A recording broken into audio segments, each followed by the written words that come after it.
Hello, everybody. It's time for another TV Review Thursday, and I'm your host, the OT Astartes, although it won't be Thursday at this point. I'm in the middle of editing Gallifrey Falls as well.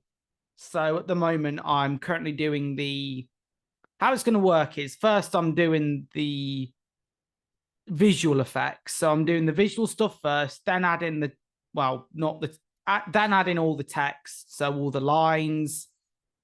So I'm going to make it like a video game silent movie where it's a silent film, but there's subtitles on. So I'm going to do that second. And then I'll add the green screens on last, I think. And then final test to see if it's all okay. Any final edits, export, and then add all the acts together on Clipchamp. And now we have started on its second season. And after this, we've got a lot more to go, folks. So, this week's thumbnail says it's season 2 time, and already there's some surprising new arrivals and a departure.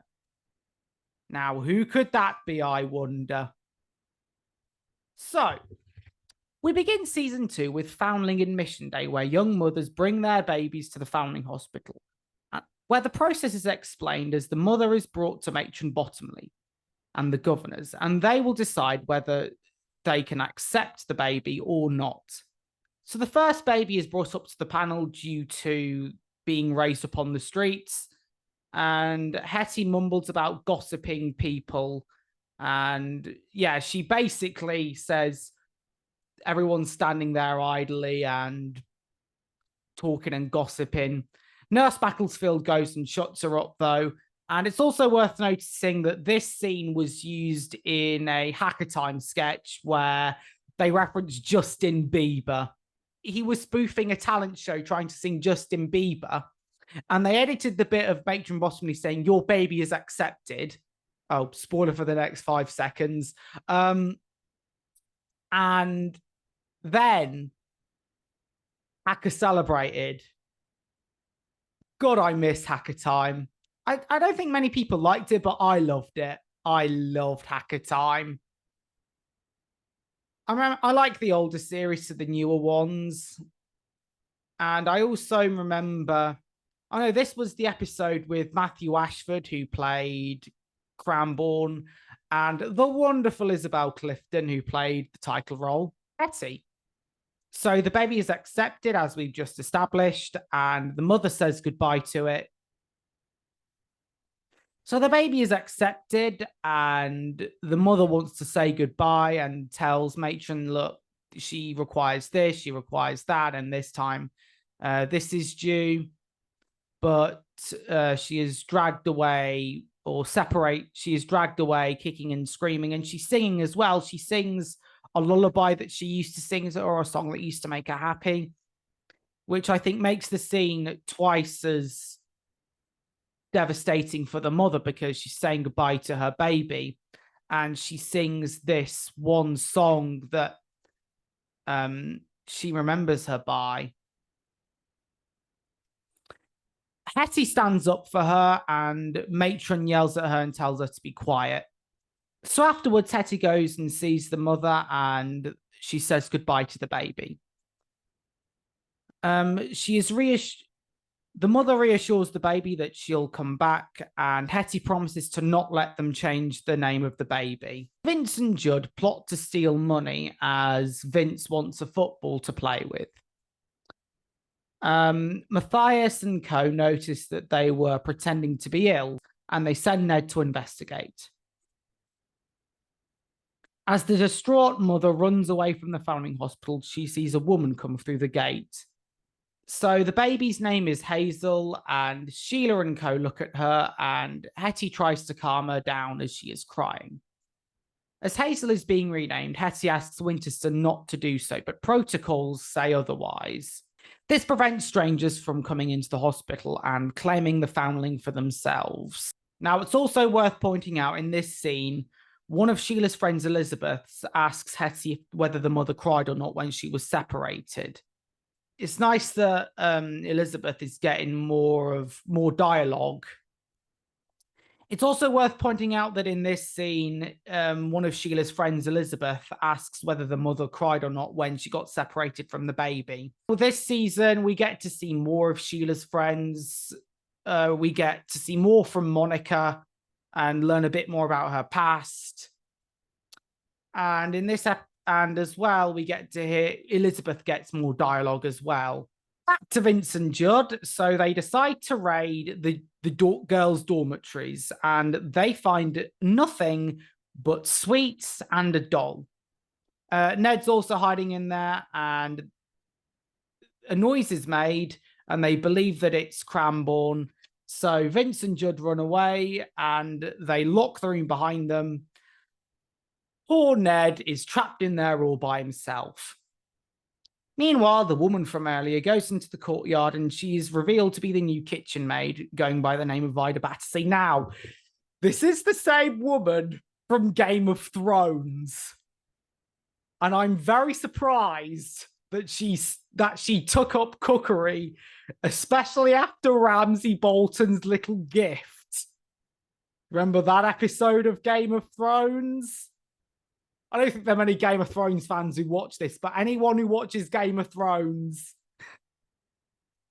I think you know what I'm talking about. Baby Hazel is getting baptized, and Hetty bursts in, and it proclaims that everybody deserves to know who they are.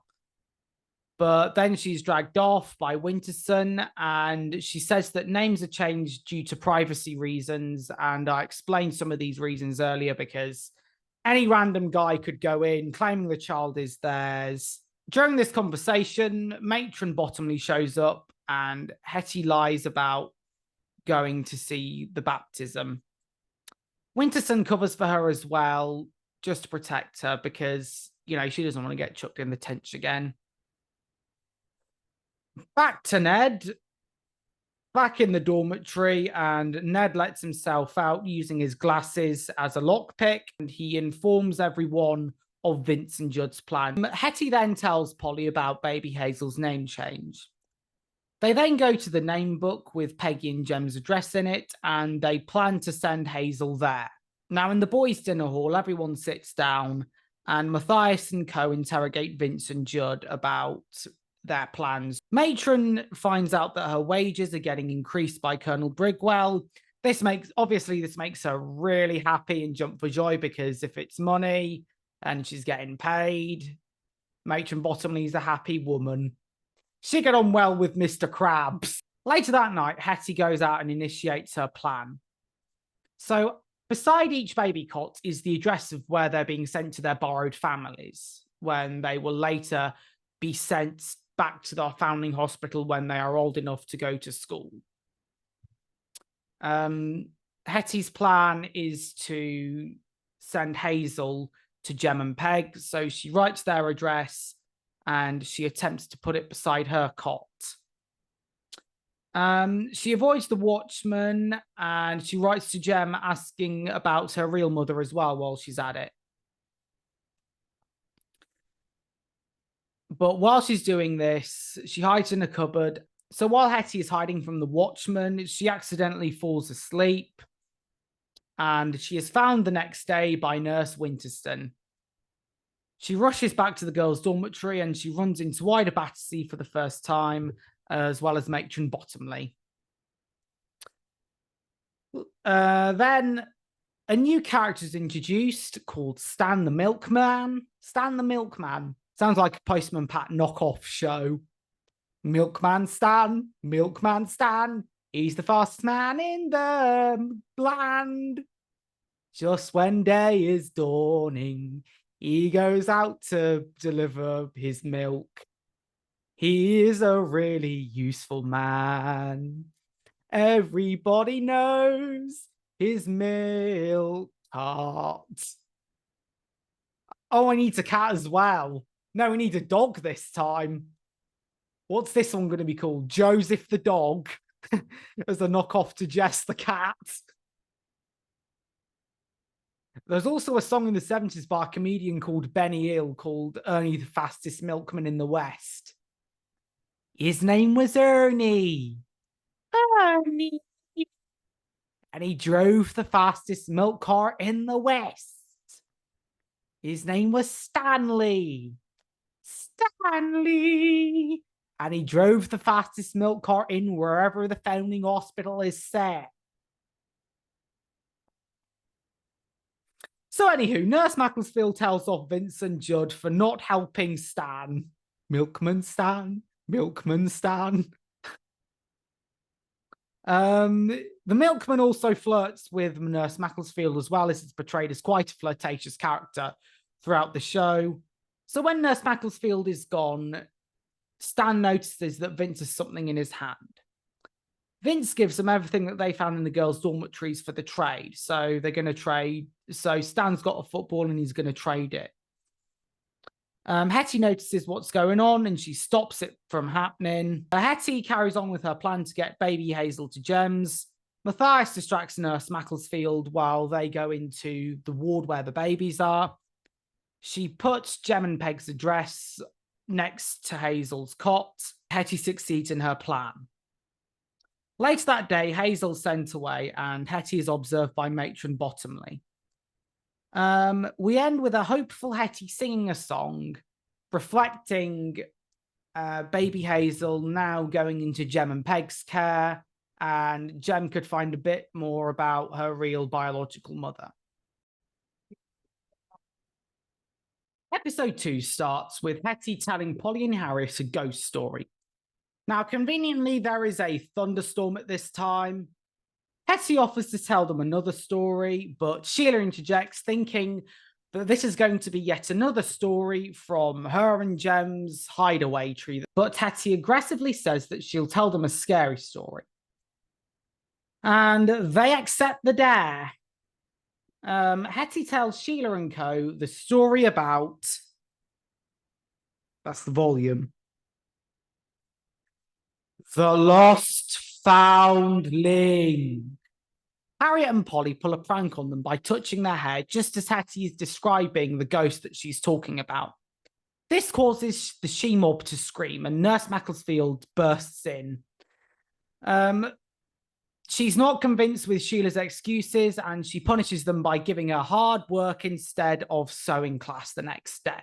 The next day, Matron Bottomley is showing a new couple round who are now patrons of the Foundling Hospital. Sheila and co notice that this is going on and they instantly want to be adopted. Now to the boys' class, and Matthias is reading a poem and sending everybody off to sleep. Even Nurse Macclesfield. He then wakes everyone up after he's finished and he's given the dunce's hat for no reason whatsoever. The McCartneys are taken to the girls' sewing class and they are giving out sweets at the time. Later in Matron Bottomley's office, she explains that Polly shares a resemblance with their child that they had lost the previous year called Lucy. The McCartneys offer to adopt Polly, but Matron says that it's against their rules. Outraged at this, the McCartneys demand to speak to Colonel Brigwell to sort this out. Back in the boys' classroom, Vince taunts Matthias about wearing the dunce's hat. And Ned suggests that they dress up as the ghosts of the foundling boy to scare them.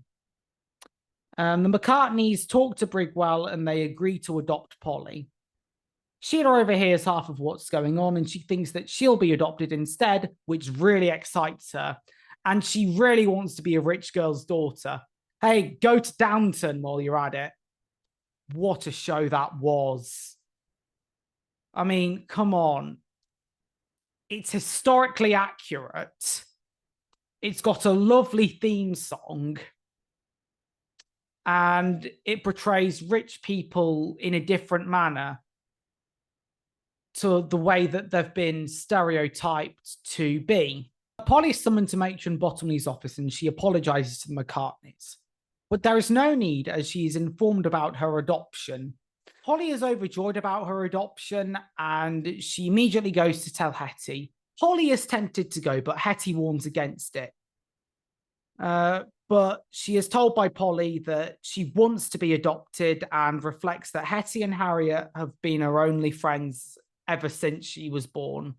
This is why Polly is my second favorite character in this show, because not just is she cautious, She doesn't want to get into trouble. She's well disciplined. She's loyal to her friends. She sticks by them no matter what.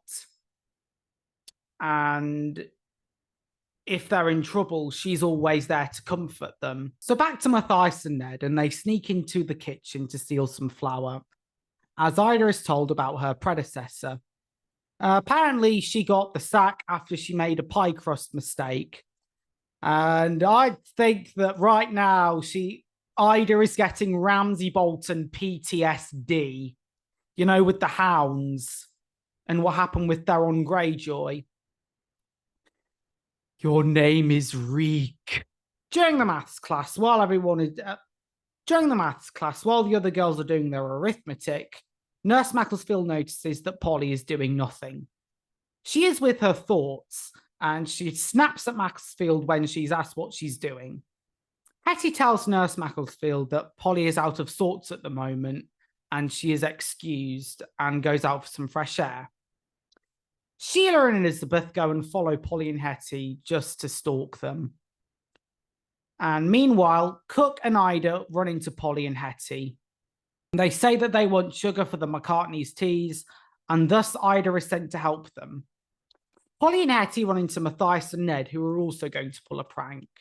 Ida sees them, and Hetty tells her that foundlings aren't meant to be unsupervised and makes her feel guilty.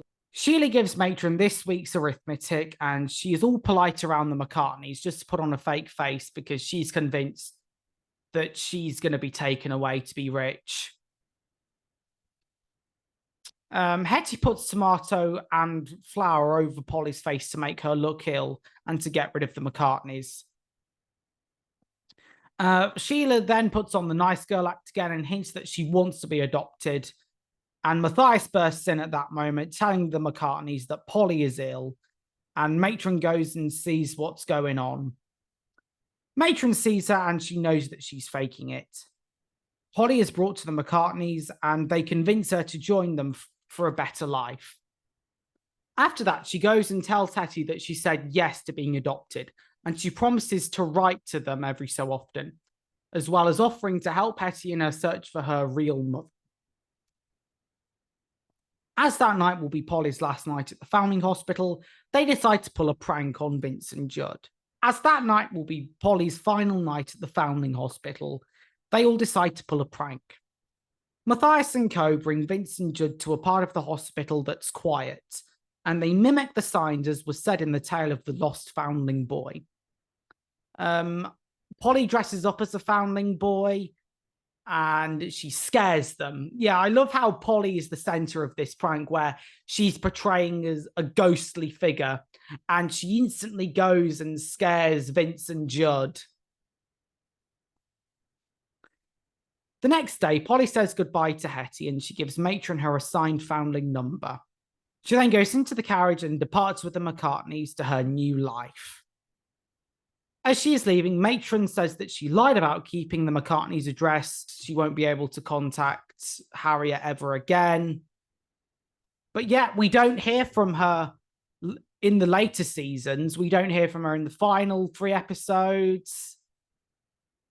So to summarize these 2 episodes, the first episode was a welcome back to the show kind of episode. This is where the characters have been. Because the season 1 opener was an introduction to the characters. That's why it was a 2-parter, I believe. And I think this is a welcome back to the show. So here are the characters that you miss. Here are some new characters like Ida Battersea, and here are some new characters like Stan the Milkman and Ida Battersea, as well as we develop on characters introduced in a few episodes in season 1, like Vince and Judd, because they were introduced in Raising the Flag, and now they have a more prominent role with the story arc of wanting to get a football no matter the cost. We also get a few more bits of dialogue from Elizabeth where she thoughtfully asks if the mother cried or not when the baby Hazel was being separated from her mother. And I think this episode shows that Victorian life could be cruel. If you weren't rich, you were out on the street, you were fending for yourself, and you had to give up nearly everything just to survive. And it's sad, really. And what makes the scene a bit more sadder is when the mother sings that lullaby as she parts ways with her child. With the Polly episode, it's a nice goodbye that she pranks Vincent Judd, and she's the center of the prank. What I always loved about Polly is that she was cautious, thoughtful, and she was loyal no matter what happened. Even though Hetty is quite doubtful of Polly leaving, she knows that in the end, Polly has to do what's right for her. And yeah, of course, Polly is doubtful herself, but then she remembers that she will always write to Hetty. But obviously, at the end, Matron lied to her to say, we've got rid of the address, so you can no longer see Polly ever again. And she's never heard from again in the show altogether. That ends today's episode. I want to thank you very much. So yeah, that ends today's edition, and I will see you all in the next episode. So goodbye, good night, and follow the buzzards.